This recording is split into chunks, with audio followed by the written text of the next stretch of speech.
বিশ্ব ইজতেমা প্রায় ৩২ বছর পর এই হুগলিতে স্থান পেয়েছে।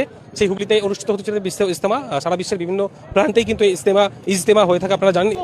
বিশ্ব ইজতেমার ময়দান থেকে এই মুহূর্তে আমরা সরাসরি লাইভ রয়েছে এসএসপি পাবলিকের মাধ্যমে। দেখতে পাচ্ছেন যে হুগলি জেলার দাঁতপুর থানার অন্তর্গত পুইনানে যে বিশ্ব ইজতেমা হতে চলেছে 2026 জানুয়ারি মাসের 2, 3 এবং 4 তারিখ, এই 3 দিন ব্যাপী যে বিশ্ব ইজতেমা হতে চলেছে, সেই বিশ্ব ইজতেমার আগেই প্রস্তুতি শুরু হয়ে গেছে। আপনারা দেখেছেন 2 মাস আগেই। আজকে জুমার দিন, প্রতি জুমাতে কিন্তু এখানে প্রচুর হাজার হাজার মানুষ এখানে আসছেন। আজকে এখানে উপস্থিত হয়েছেন মন্ত্রী ফিরহাদ হাকিম, তিনি এসেছেন। সেই জন্য কিন্তু একটা মিটিং এখানে হবে। হুগলি জেলা প্রশাসন উপস্থিত এবং ধনিয়াখালীর বিধায়ক অসীমা পাত্র এখানে আছেন এবং হুগলি জেলা পরিষদের সভাধিপতি তিনিও আছেন। এছাড়াও আরও অন্যান্য অনেকে আছেন। ফুরফুরা শরীফের পীরজাদা কাসিম সিদ্দিকী রয়েছেন, নবাবী মিশনের সাইদ আকবর সাহেব রয়েছেন, হাজি সেলিম সাহেব রয়েছেন এবং এখানে যে আমির সাহেব রয়েছেন, তিনি তো এখানে সব 24 ঘন্টা আছেনই। তার সঙ্গে সঙ্গে সাধারণ মানুষের উপস্থিতি দেখুন, এখনো প্রায় 1.5 মাস বাকি। তার আগে কিন্তু এখানে হাজার হাজার মানুষ ভিড় জমাচ্ছেন, আসছেন। আজকে পবিত্র জুমার দিন, সেই জুমার দিন উপলক্ষে নামাজের জন্য এখানে প্রচুর মানুষ উপস্থিত হয়েছেন। ইতিমধ্যে যেই নামাজ ঘরের চিত্র আপনাদেরকে দেখাচ্ছি এবং সামনে যে ময়দান রয়েছে, সেই ময়দানে ইতিমধ্যেই কাজ শুরু হয়ে গেছে, প্যান্ডেলের কাজ শুরু হয়েছে। বিভিন্ন জেলার ক্যান্টিন, রাজ্যের ক্যান্টিন তৈরি হচ্ছে, সেখানে কাজ ইতিমধ্যে শুরু হয়ে গেছে।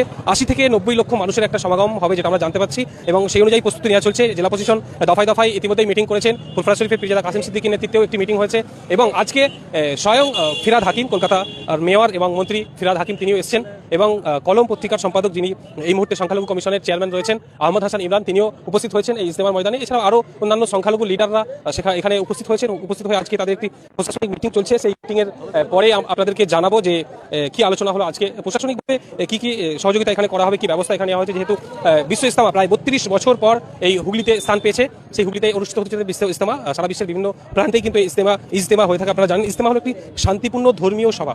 মুসলমান ধর্মপ্রাণ মুসলমান মানুষরা এখানে আসেন, লক্ষ লক্ষ মানুষেরা জামায়াত হন, দিন ইসলামের আলোচনা, কোরআন হাদিসের আলোচনা, সুন্নাহ এবং মানুষের জীবনযাপন নিয়ে আলোচনা হয়। তারা কীভাবে জীবনযাপন করবেন, 3 দিন ব্যাপী এই আলোচনা হবে। 80 থেকে 90 লক্ষ মানুষ এখানে আসবেন। আজই দেখতে পাচ্ছেন হাজার হাজার মানুষ তাদের ঢল নেমেছে জুমার নামাজের পরেই কিন্তু আমরা সেই চিত্র সরাসরি দেখাচ্ছি এসএসপি পাবলিকের ফেসবুক লাইভে। আমি